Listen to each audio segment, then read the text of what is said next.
Next, Mr. Chameleon and the Hanging Judge murder case.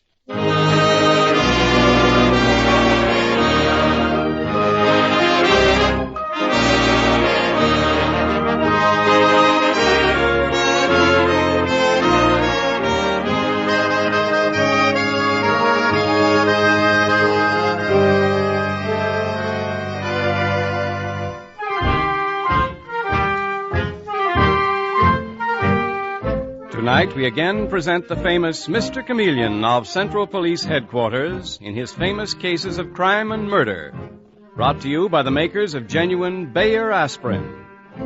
Mr. Chameleon, as you know, is the famous and dreaded detective who frequently uses a disguise to track down a killer, a disguise which at all times is recognized by the audience. Tonight we give you Mr. Chameleon in the Hanging Judge murder case.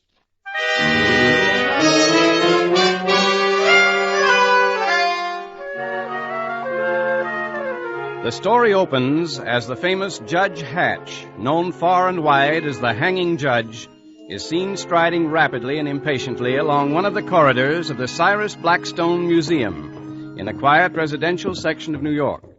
And with the judge is his young and obviously puzzled daughter, whom we hear saying, "Father, what's this all about? Why did you insist on coming here to the museum today?" You'll soon find out, Barbara. But I want to know now. After all, you've never come near this museum before, even though Cyrus Blackstone was your cousin. And then suddenly you decide that you have to come here this afternoon. Father, are you listening to me? I've seen that man before. Which man do you mean? Yes, I've certainly seen him before. Barbara, come in this room, quickly. But, Father, what Come is in this? here, quickly. I don't want him to see me. I'll pretend to look at this antique wooden box. But, Father, the sign there says do not touch. All these things are very valuable. Never mind the sign. I'm going to look at this box. Then I propose to have a little talk with the head of this museum, Miss Priscilla Ames. Miss Ames? Yes. Incidentally, this box is a work of art. Come and look at it, Barbara. Come. Father! Father! Oh, good heavens, he's dead! He's dead!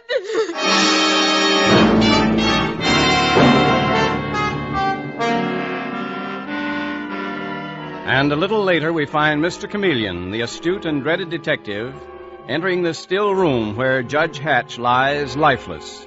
And he is saying to Detective Sergeant Dave Arnold, "What a place for murder, Dave. Quiet sanctuary like this, surrounded by wonderful works of art. Never expect violence to take place within these walls. But it did, all right. Bullet hole in his left temple." Shall I have the doors locked, Mr. Chameleon? "Yes, please, Dave. No one is to leave the museum under any circumstances." Okay. Who's that weeping? Oh. Are you Judge Hatch's daughter? Yes. I'm Barbara Hatch. I'm Chameleon of Central Police Headquarters. Were you with your father at the time of the murder? Yes. He was looking at that antique wooden box when I suddenly heard a shot. You didn't see who fired it? No, I was so startled. Mr. Chameleon, who could have killed my father? I was always afraid something like this would happen. Why? He was known as the Hanging Judge. Hard but just. He sent many men to prison. Yes, that's very true. Did he receive any threats recently? He wouldn't have told me. Miss Hatch, I'm sorry to have to question you, but of course I must. Cyrus Blackstone, who founded this museum, wasn't he a cousin of your father's? Yes, Mr. Chameleon. Well, then you came here often? No, we didn't. This was the first time we ever visited here. What? Yes. But today Father insisted on coming here. He wouldn't tell me why, except he said that he wanted to see Priscilla Ames. Just a moment before he was shot, he mentioned her name. Who is Priscilla Ames? She's in charge of the museum. Father's whole behavior lately was very strange, Mr. Chameleon. For a whole week he'd been absent-minded and worried. Now, you say that he was disturbed by something. Have you any idea what? No. But just today, he told me to put his gun in the shopping bag I carried. That bag there on the chair. Oh, let me see the gun, please. Father had never taken the gun out of the house before. He kept one there because it's a big, lonely house. But it was evident that your father expected trouble in this museum today. Here at the museum? Mm-hmm. But why, Mr. Chameleon? Mr. Chameleon. Mm-hmm. Father's gun. It's not in my bag. What? Let me have the bag, please.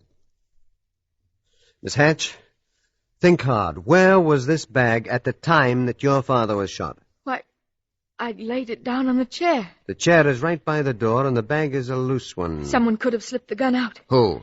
It must have been someone in the museum. All I know is Father said something about Priscilla Ames just before he was killed. And you think this Priscilla Ames could have taken the gun? Well, And why would I take your gun, you malicious girl? Are you trying to make trouble for me the way your father did? Oh, so you are Priscilla Ames. I'm Chameleon of Central Police Headquarters. Miss Ames, suppose you tell me how Judge Hatch made trouble for you, and why yours was the last name he mentioned before he was murdered. So Barbara Hatch told you that, did she? I said Father mentioned your name, Miss Ames, and he did. Just before he was shot, Miss Ames. You said Judge Hatch had made trouble for you. What sort of trouble? I asked you what sort of trouble. I don't understand why I should be subjected to this inquisition, Mr. Chameleon. Everybody knows that Judge Hatch was called the hanging judge, and I'm certain that there wasn't a man in New York more criminals wanted to murder than him. It seems quite obvious that one of them killed him. Miss Ames, I am still interested in what was the trouble between you and this murdered man. Mr. Chameleon, to you this place is just a museum. But I knew it when it was a magnificent private house. And I should have been the mistress of that house, Mr. Chameleon, instead of working here on salary. You're a very beautiful woman, Miss Ames, and I presume you mean that the founder of this museum, Cyrus Blackstone, thought so too. Cyrus Blackstone loved me. We were engaged to be married, and Judge Hatch broke it up. Father? Really? How? Miss Hatch, do you know anything about this? Don't ask her. I'll tell you, Mr. Chameleon. I didn't tell Cyrus about my brother. He was a confidence man who spent time in prison. His name was Archie Craig. Archie Craig? I knew him well, Miss Ames. So did Judge Hatch. Exactly. Judge Hatch told Cyrus Blackstone I was mixed up with my brother Archie's schemes. I was innocent. I didn't know my brother was doing anything dishonest. But Cyrus believed Judge Hatch. He broke our engagement. So, in your mind, Miss Ames, Judge Hatch cheated you out of Cyrus Blackstone's fortune? In my mind. It's true. On his deathbed, Cyrus relented and saw to it that I had a permanent job here at the museum. But that was not good enough for you. You hated Judge Hatch with a hatred that grew and grew until... Until what? If you mean I murdered Judge Hatch, I didn't. If I'd wanted to kill him, I'd have done it long ago. Besides, what about his daughter? Miss Ames, please. Barbara didn't tell you, I suppose, that her father tried to wreck her life. He stopped her marriage just as he stopped mine. Mr. Chameleon, don't listen to her. You're a wicked woman, Miss Ames. You mean your father was a wicked man, Barbara? He couldn't bear to see anyone happy. He wanted to keep you to himself. He didn't want you to have a husband. Is that true, Miss Hatch? Or did your father have another reason for preventing your marriage? Mr. Chameleon, he said there was something wrong with John Clark. But there wasn't. There wasn't. You still love this boy, I take it. And your father stood in your way, and you had a gun in your bag. Mr. Chameleon, what are you saying? I wouldn't kill my father. Whatever he did, I loved him. You also loved that boy, John Clark, and that is the strongest love of all. You were faced with empty years in a lonely house with only your father, and it was too much for you. No, that isn't true. And why would I pick this museum as the place to kill him? On the other hand, Miss Hatch, you carried a gun with you, and that gun has mysteriously disappeared. You had plenty of time before the police arrived to hide it somewhere. I told you someone took the gun, Mr. Chameleon. I remember now. There was a man. When we first came in, my father seemed upset because of some man we saw here in the museum. Upset in what way? Father said, I've seen that man before. That's why he suggested we step into this room. That's why he pretended he was looking at that antique box. Why didn't you mention this before, Miss Hatch? It slipped my mind. Could Mr. you Chameleon. identify this man? He must still be here. I gave orders that no one was to leave the museum. Why, I'm not sure, but I can try. Miss Hatch, you and Miss Ames wait here, please. I'm going to find Detective Sergeant Arnold. Dave. Yes, Mr. Chameleon. I was just coming in to see you. Mr. Crosley and I have been looking for the murder weapon.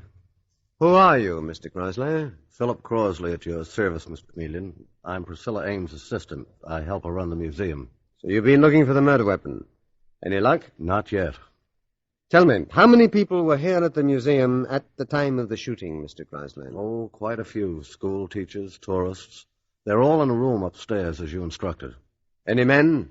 Judge Hatch mentioned seeing a man who looked familiar to him just before he was murdered. Oh, of course. There was one very distinguished-looking man. Looked like, a Hollywood conception of a foreign diplomat, Mr. Chameleon. Gold-headed cane, Homburg hat, striped trousers. Foreign diplomat. Wait a minute, Mr. Crosley. Does he also sport a monocle?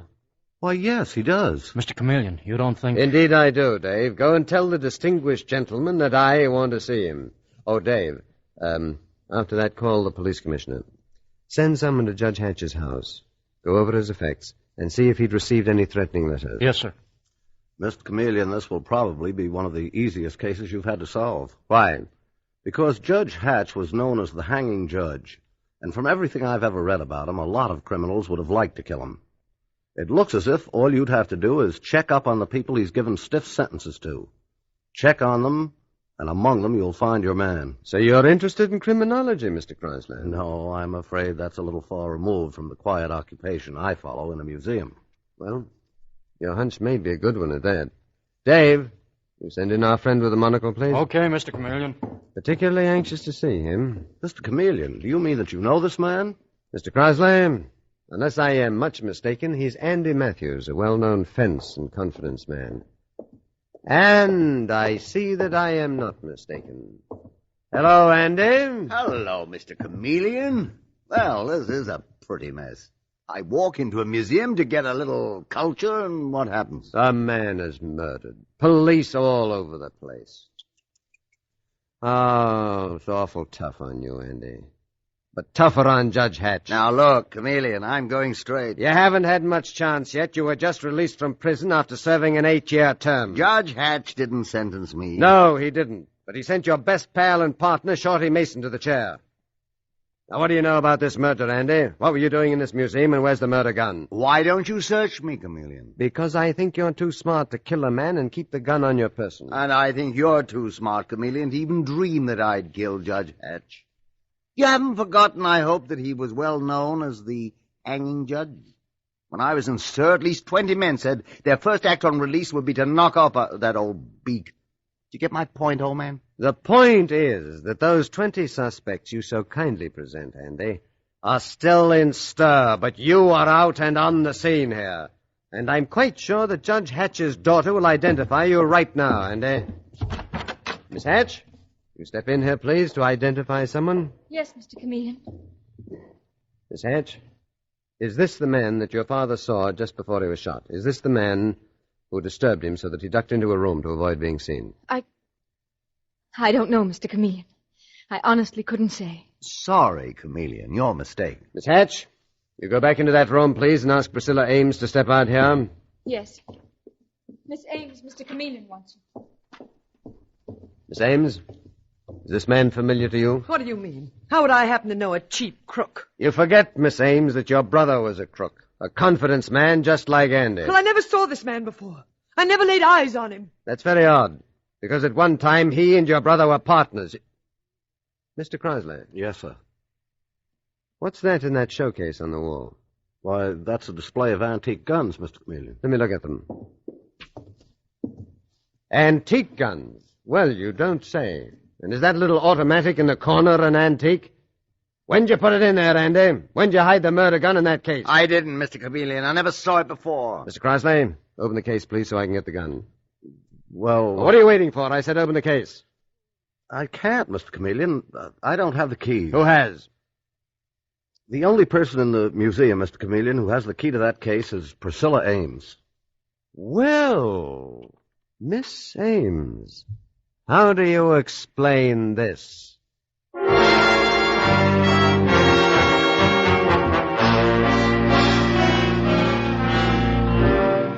Mr. Chameleon and the hanging judge murder case continues in just a moment. When you're suffering from an ordinary headache, neuritic, or neuralgic pain, you want two things. First, you want something that will give you fast relief. And second, you want something that will give you dependable relief. So listen. People everywhere know that because it's actually ready to go to work in 2 seconds, Bayer aspirin provides fast relief. And they know that because it's gentle to the system, it also provides dependable relief. The fact is that no other pain reliever can match Bayer aspirin's record of use by millions of normal people without ill effect. And that means that of all pain relievers, Bayer aspirin is one you can take with complete confidence. So when you have a headache, don't experiment with drugs that have not been proved by years of successful use. For the two most important kinds of relief, the fast relief you want and the dependable relief you need, do as millions do. Be sure with Bayer aspirin. And when you buy, ask for it by its full name, Bayer aspirin, not just for aspirin alone. Get the 100-tablet bottle and you get Bayer aspirin tablets for less than a penny apiece.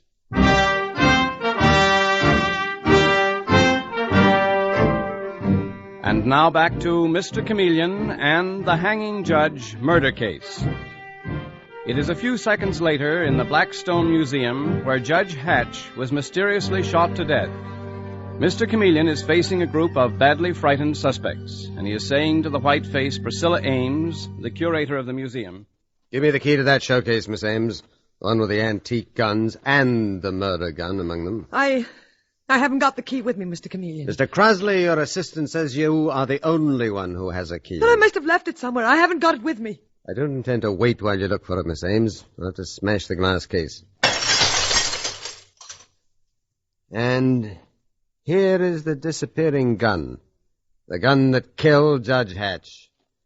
Miss Ames, you're the only person who had the key to this case. Someone could have stolen my keys, couldn't they? I left them in my desk. You just told me that you didn't know where they were. Don't try confusing me, Mr. Chameleon. Barbara Hatch could have taken them and hidden the gun after she killed her father. And so could Andy Matthews here. Look here, Chameleon, what is this? Suppose you tell me, Andy. Mr. Chameleon, I'm certain Andy Matthews had as little to do with this murder as I did. Well, awfully nice to meet two such completely innocent people.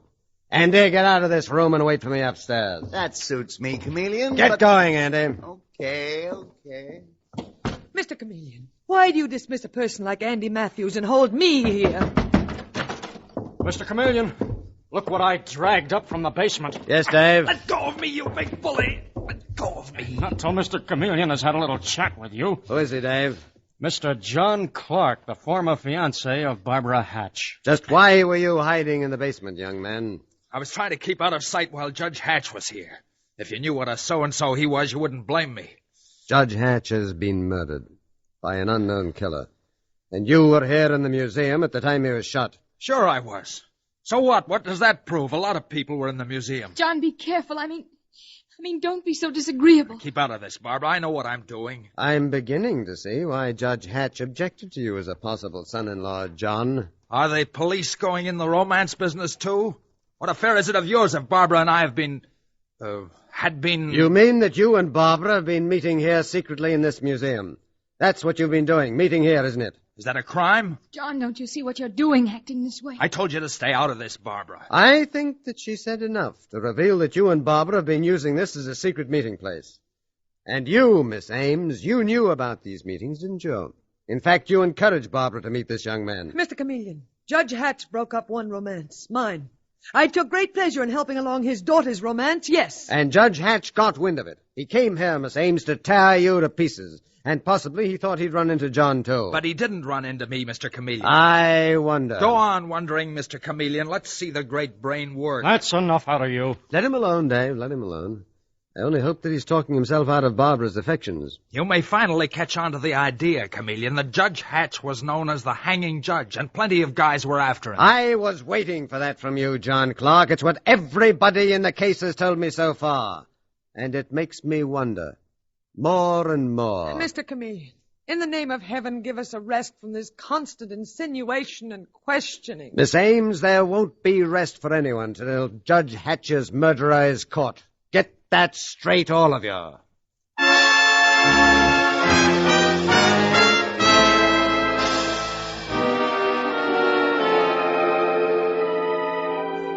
It is now the next day, and we find Mr. Chameleon at Central Police Headquarters in the office of the Commissioner of Police. He is saying, Good morning, Commissioner. Tell me, have the boys picked up anything for me? Well, the newspapers have certainly picked up plenty, Chameleon. The idea of the hanging judge being murdered seems to be most intriguing to them. Putting you and me in the same sack as a couple of nitwits. Don't take it so much to heart, Commissioner. Well, anyway, here's what the boys picked up, Chameleon. First, this partly burned letter taken from Judge Hatch's room. Oh, thanks.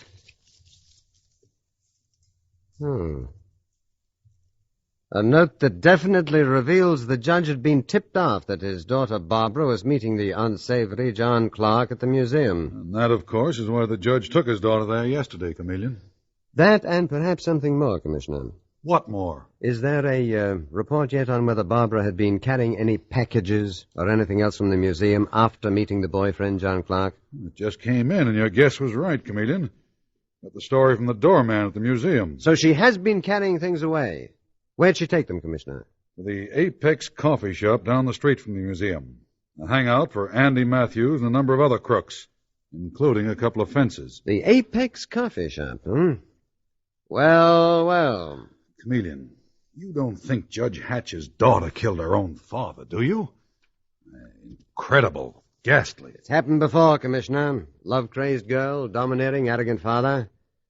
Anyway, it gives me an idea. Commissioner, order that museum reopened to the public right away. Open to the public?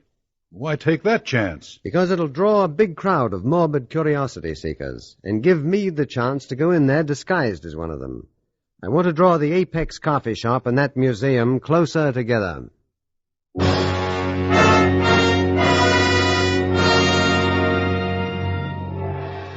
Yet even as Mr. Chameleon is talking to the police commissioner, a trembling girl is waiting in the Apex coffee shop down the street from the museum.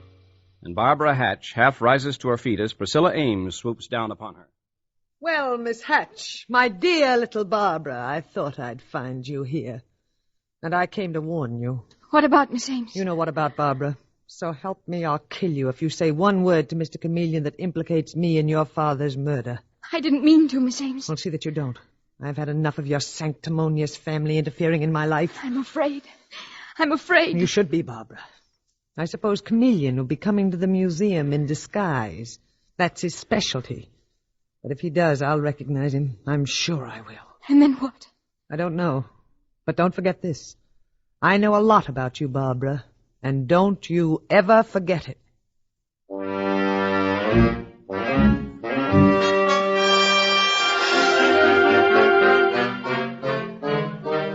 Now we find Mr. Chameleon in his disguise as a senile old man, Mr. Wheeler. And he is entering the museum, saying to Detective Sergeant Dave Arnold, who is with him, All right, Dave, the coast is clear. I don't think anyone's seen me with you. Or if they have, I'm just an old man who's been asking a few questions. So keep out of sight. Have your gun in readiness. Don't worry, Mr. Chameleon. I'll be... Uh-oh. Here comes Priscilla Ames. Just the one I want to see. Beat it, Dave. Okay. Just in time, Dave ducks out of sight behind a curtain, and Mr. Chameleon shuffles forward to intercept Miss Ames, and he speaks in the quavering voice of his disguise. Good morning, ma'am. Is this the room where Judge Hatch was killed? Oh, good heavens, I'm sick and tired of answering that question. People come here now out of morbid curiosity, instead of wanting to see these beautiful works of art. Can't blame him much, can you? Human nature being what it is. Was this the room where Judge Hatch was murdered? Yes, it is. My. Think of that. My name's Wheeler. What's yours? Miss Ames, I'm the curator of the museum. And now, if you'll excuse me. Oh, well, that's a pretty box. What? I say that antique box is mighty pretty. Mind if I look at it? Well, certainly I mind. I run this museum. Nothing is to be touched. Be careful. You get mad because people come here out of morbid curiosity, then you get mad when people look at your works of art. Mr. Wheeler, that antique box is not to be touched. Don't you see the sign, do not touch? I'm not hurting it, Miss Ames. Put it down. You've got no call to speak to me like that. All I want to do is look inside the box, and I'm going to. Got him, Dave? Yes, I've got him, Mr. Chameleon. Your shot nicked him in the arm. And bring him out. Mr. Chameleon. You are Mr. Chameleon? Yes, Miss Ames, and here is John Clark, the murderer of Judge Hatch. Barbara Hatch's fiancé. No. Your accomplice. Priscilla, help me. Help me. She won't help you, John. Instead, she'll tell me everything. She wants to save herself from a murder rap. It was she who gave me my first clue when she lied about not knowing where her keys were. Mr. Chameleon. Judge Hatch had picked up this antique box. He was raising the lid, just as I did now. And hidden inside this box was a fortune in stolen jewels, like these. He was murdered because quite by accident he found those jewels. Are you saying that I handled stolen jewels? That's exactly what I'm saying, John Clark, and I'm also saying that you killed Judge Hatch. But the gun was Barbara's gun. The gun you sneaked from Barbara's shopping bag, you mean? No, I... John Clark, you and Priscilla Ames were working together, passing stolen jewelry. And this is how it was done. Barbara Hatch used to come in here to meet you, John. And if you weren't here, she took a small package from that antique box and turned it over to a messenger at the Apex coffee shop, who in turn gave her a love letter from you. To Barbara, it was a romantic game. She'd no idea that she, your judge's daughter, was being used by criminals to pass stolen loot. I'm saying nothing, Chameleon. Oh, well, I am.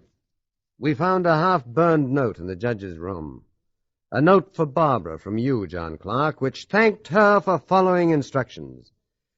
Well, the judge found it, too. He suspected what was happening. He followed his daughter and saw her meet a known criminal at the coffee shop. And you, Miss Ames, were in on the whole scheme. I didn't murder Judge Hatch. It was John Clark. Why, you... Hold him, Dave! Enough Take of your that. hands All right, that's all. Thank you, Miss Ames.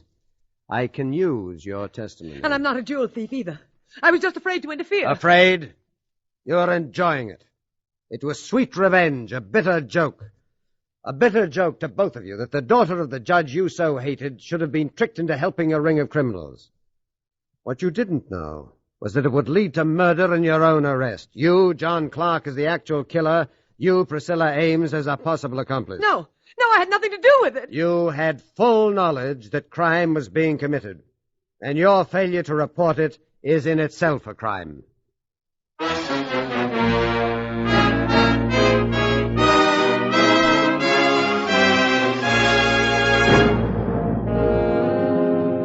And with these words, Mr. Chameleon concludes tonight's murder case.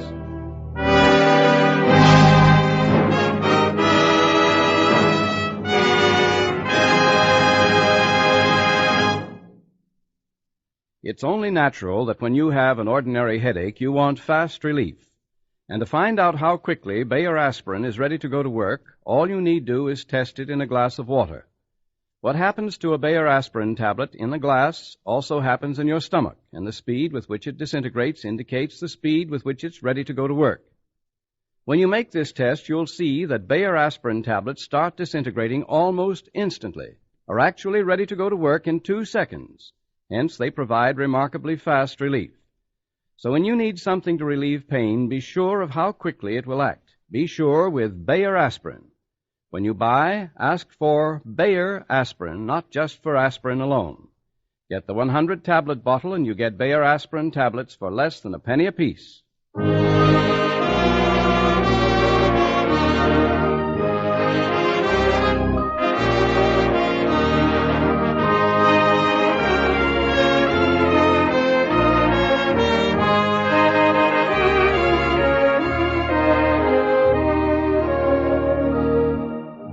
Listen next Wednesday night at this same time for Mr. Chameleon, the man of many faces, in The Friendly Divorce Murder Case. The part of Mr. Chameleon is played by Carl Swenson, with dialogue by Marie Baumer and Frank Hummert from the original story by Frank and Ann Hummert. Music directed by Victor Arden. Your announcer is Howard Claney.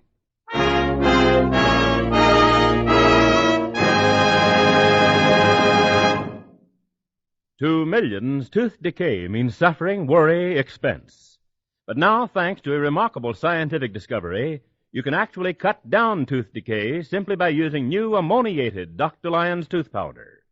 Based on a formula developed by University of Illinois scientists, it actually destroys bacteria Lactobacillus acidophilus, which cause tooth decay. As a result, dentists by the thousand recommend this type dentifrice. So to cut down tooth decay, to have sounder, healthier, handsomer teeth, use ammoniated Dr. Lyon's tooth powder. Both regular Dr. Lyon's tooth powder and new ammoniated Dr. Lyon's are at all drug and toilet goods counters.